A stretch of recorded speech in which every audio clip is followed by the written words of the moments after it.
Let's talk tariffs, those hidden taxes that shape nearly everything you buy. Imagine buying trainers made abroad. When they arrive, your government adds a fee, a tariff, making them pricier.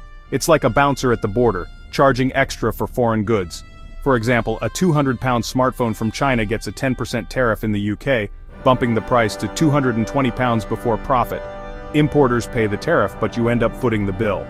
Tariffs apply to everything from coffee to cars to kids' toys. Governments use them to control what people buy and to influence other countries. The main goal? Make foreign products more expensive so you'll buy local. If a British phone is cheaper than the imported one, you're more likely to buy British. Tariffs are simple in theory, but they turn global trade into a high-stakes tug-of-war. Your wallet is right in the middle. So, who really pays for tariffs? Spoiler, it's you. While tariffs might sound like something that only affects big companies or foreign governments, the reality is much closer to home. Every time you shop, you're feeling the impact, whether you realize it or not. When tariffs hit Brazilian coffee, importers raise prices, coffee shops pass it on, and suddenly your morning latte costs more. It's not just a few extra cents. Over time, those increases add up, affecting your daily routine and even your monthly budget. This ripple effect hits everything: TVs, clothes, cars, because so many products rely on global supply chains. Even items you wouldn't expect, like household appliances or school supplies, can become more expensive when tariffs are in play. Tariffs drive up prices, fueling inflation and squeezing family budgets, especially for those already struggling. For many, it means stretching every dollar further and making tough decisions about what to buy or cut back on. While tariffs are meant to help local businesses by making imports pricier, it's not that simple. The benefits don't always reach everyone, and sometimes the costs outweigh the gains. Some local industries benefit, but others suffer, like car makers who need imported parts. When those parts get more expensive, it can disrupt entire production lines. If tariffs hit those parts, production costs rise, leading to higher prices or job cuts.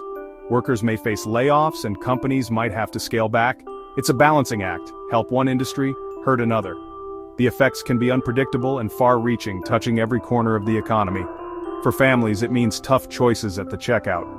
Sometimes it's deciding between essentials or skipping treats altogether. For businesses, it's a scramble to adapt or survive. They may have to find new suppliers, raise prices, or even let workers go. Tariffs are a hidden tax that hits everyone, but the poorest feel it most.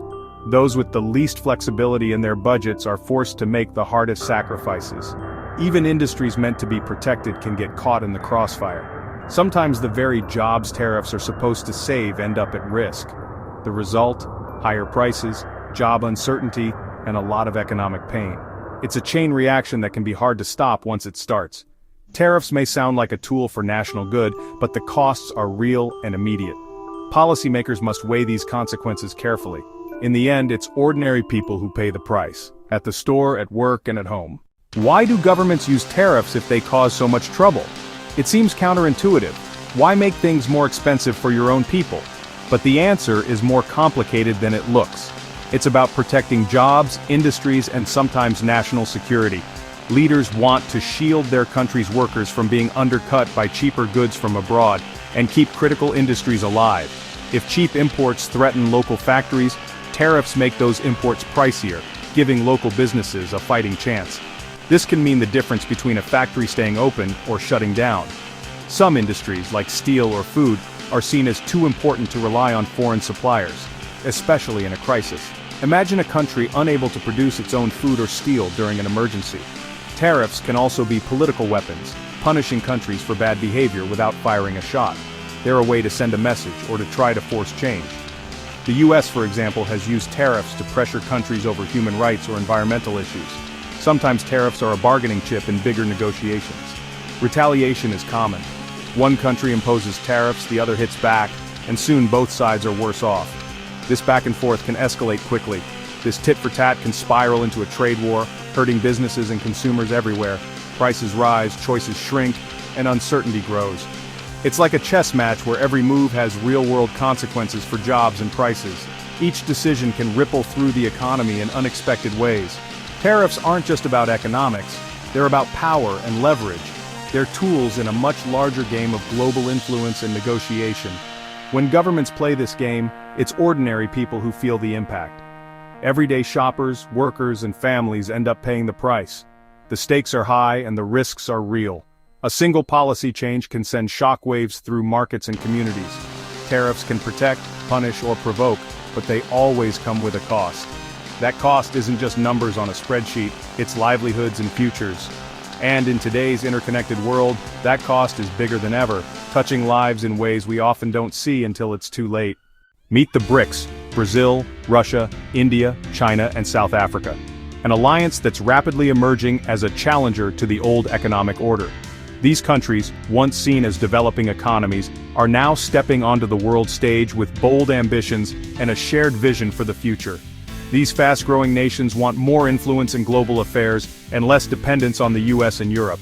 They're determined to shape the rules, not just follow them, and to have a bigger say in how the world's economy is run. Their goals?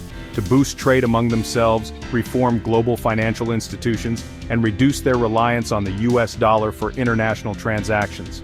They're building new systems and partnerships to support this vision. Recently, BRICS expanded its membership, welcoming Saudi Arabia, Iran, UAE, Egypt, Ethiopia, Indonesia, and Vietnam. This move signals their intent to become even more influential. Now the group represents nearly 40% of the world's economy, bringing together major oil producers, manufacturing giants, and agricultural powerhouses under one banner.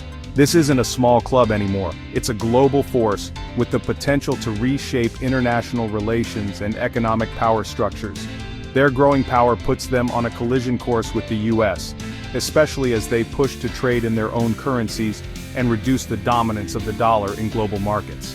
The US sees this as a direct threat to its leadership and is pushing back, determined to defend its position at the top of the global hierarchy. The expansion of BRICS, especially with countries that have tense relations with the US, has raised the stakes and heightened global tensions. This is more than just economic competition. It's a battle over who gets to set the rules for global trade and economic cooperation in the 21st century. And the US is ready to fight back with its favorite weapon, tariffs, signaling that the contest for global influence is only just beginning. In 2025, tensions exploded as the US slapped sweeping tariffs on all BRICS nations. It started with a 10% blanket tariff, targeting their move to ditch the US dollar. Then came harsher, country-specific penalties, like a 50% tariff on Brazilian coffee and beef, officially over politics, but really about power. India faced a 25% tariff, with threats of more unless it stopped buying Russian oil. The message: defy the US, and your economy pays. Instead of backing down, BRICS countries doubled down on their alliance. The US even threatened a 100% tariff on any BRICS nation that fully abandoned the dollar. This is economic warfare, a high-stakes gamble to keep US dominance. The world is now watching a global trade showdown with consequences for everyone.